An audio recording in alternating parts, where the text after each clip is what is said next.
السلام عليكم. وعليكم السلام. باشكر جان ساكي قربان سلامتي. خير يا اخوة. عندك زيت ما دويست؟ والله زيت كنا ما بو ايواني شيء او شيء زيت. والله راسي كما كنا ما بزو كمش او ما ويس يعني شوارع برو برز من ويا ناني وجاري فروشين.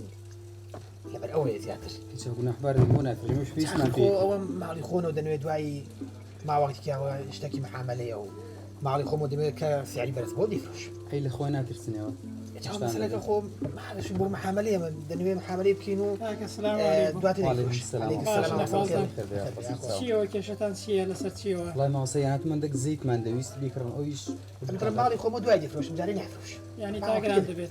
شهر والله سعره كبير وسري ودوده بروسري. هذه أقعد ذيك كبيغمبر صلى الله عليه وسلم نهي كردوا له حالتي.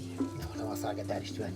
أيضا فرما يشتكى فرموا لو باري وكبيغمبر صلى الله عليه وسلم دفرميت كلا صحيح مسلم داهتو بيغمبر دفرمي من احتكر فهو خاطئ حركسك مال قلداتوا قورغي بكات بو أوي لكاتي دي كذا بقراني بفروشت بيغمبر دفرمي أو كسا سر بيشكار وجناح كاره وبيغمبر لفرمایشتێکی کەدا نەهی کردو لەوەی کە ئینسان خۆراک و پێداویستی خەڵک هەڵبگرێت بۆ ئەوەی کە لە کاتێکی دیکەدا بەگرانی بیفرۆشێت سعر لەسەر خەڵک گران کات ئەو پێغەمبەر صلی الله عليه وسلم نەهی کردو و دەفەرمێ ئەو کەسە تاوانبار و گوناهبارە. والله ما السياسة من نزاني وقواعد ودي همدي حد سعرك بيه. دیکەواتە منش كارتونيكم دويك هكا خو خير مسلم وصيان.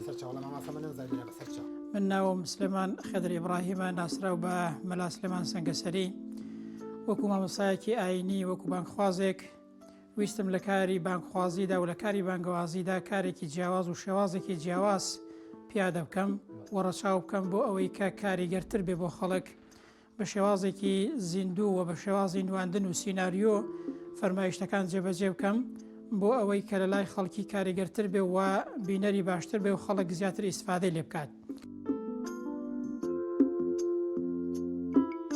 عەبدوڵڵای کوڕ عومەر ڕەزا و ڕەحمەتی خوای پەروەردگاری لێ بێت ڕۆژێکیان دەچوو بۆ مەککەی لە ڕێگایەدا بە شوانێکی گەیشت گوتی ئەی شوان مەڕێک لەو مەڕانەم پێ بفرۆشە شوانەکەش گوتی مەڕەکان هی خۆم نینە و هی سەیدەکەنم ماڵی ئەمانەتە لە لامە.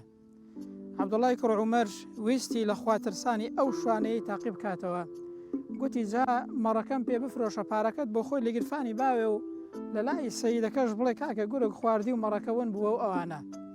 ئەو شوانەیە پشتی کردا ئیبن عومەر و ڕۆیش و دەستی بەرز کردبەوە دەیفەرموو فەئەین الله ئەدی خدای پەروەردگار لەکوێیە ئەگەر بتوانم سەیدەکەم ڕازی بکەم فێڵی لێ بکەم ئەدی خوای پەروەردگار چۆن دەتوانم فێڵی لێ بکەم خوای گەورە لەکوێیە ئاگاداری هەموو شتێکت چۆن دەتوانم جوابی خوای پەروەردگار بدەمەوە. بۆیە عەبدوڵڵای کوڕ عومەر کاتێک کە ڕۆیشتەوە چوو ئەو بەندەیەی کڕیەوە ئازادی کرد ئەو مەڕ و ماڵەشی هەمووی لە خاوەنەکەی کڕین و دای بەو شوانەیە لەبەرەوەی زانی ئاوا پیاوێکی لە خواترسە. بۆیە هەر شتێک لەبەر خاتری خوای پەروەردگار وازی لێبێنی کە حەرامە دڵنیا بە ئەی موسڵمان خوای گەورە بە حەڵاڵی بۆت قەرەبوو دەکاتەوە پێ دەدات. لێرەوە ڕوو دەکەمە هەموو مسلمانێک هەموو کەسێک کە چاوی لە حرام نەبێت خوای پەروەردگار بە حەڵاڵی پێی دەدات.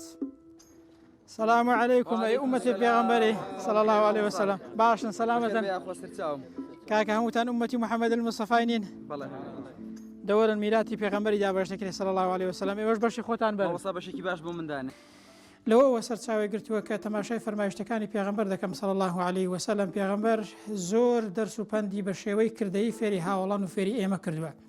یەکێک لەوانە پێغەمبەر صلى الله عليه وسلم ڕۆژێکیان بەلای حیوانێکدا ڕەت بوو کە حیوانەکە مردار ببووە پێغەمبەر دەستی کردە حیوانەکە و فەرمووی کێ ئەوەم لێ دەکڕێت. طبعاً پێغەمبەر صلى الله عليه وسلم دەزانێت کە ئەوە بە کەڵک نایە هەموو کەس دەزانێت کە حیوانێک بردار بووە بە کەڵک نایێت بەڵام ویستی تێمان بگەێنێ کە هەروەکو چۆن ئەو حیوانە کە مردار بۆتەوە بە کەڵک نایێت و سوودی نییە دنیاش ئەگەر ئینسان تاعەت و عیبادەتی خوای گەورەی تێدا دەکات وەکو ئەو حیوانەیە کە بە کەڵک نایێت. السلام عليكم. عليك السلام ورحمة الله وبركاته بخير. أو خيرك تشين. والله ما مستوى بنيازم دزنير جال من جوا كزور سادة. شتێکتان پێ بڵێم کە لە لای خوای پەروەردگار پلەتان بەرز دەکاتەوە بەهۆی دەستنوێژەوە. بەڵێ ما مستوى. پێغەمبەر صلى الله عليه وسلم لە فەرمایشتێکدا دەفەرمێت ألا أدلكم على ما يمحو الله به الخطايا ويرفع به الدرجات. ئایا شتێکتان پێ بڵێم کە گوناحەکانتان لێ ڕۆژ دەکاتەوە و لە لای خوای پەروەردگاریش پلەتان بەرز دەکاتەوە. هاوڵان فەرمیان بڵێ ئەی پێغەمبەری خوای صلی الله عليه وسلم جایەکێک لەوانە پێغەمبەر فەرمووی ئیسباغ الوضوء على المەکاره ئەوەیە کە دەستنوێژ بگری لە کاتێکدا کە پێت ناخۆشە ئاوەکە ساردا ئەو دەستنوێژە دەبێتە هۆی بەرزبوونەوە لە لای خوای پەروەردگار و ڕۆژبوونەوەی گوناه و تاوانەکان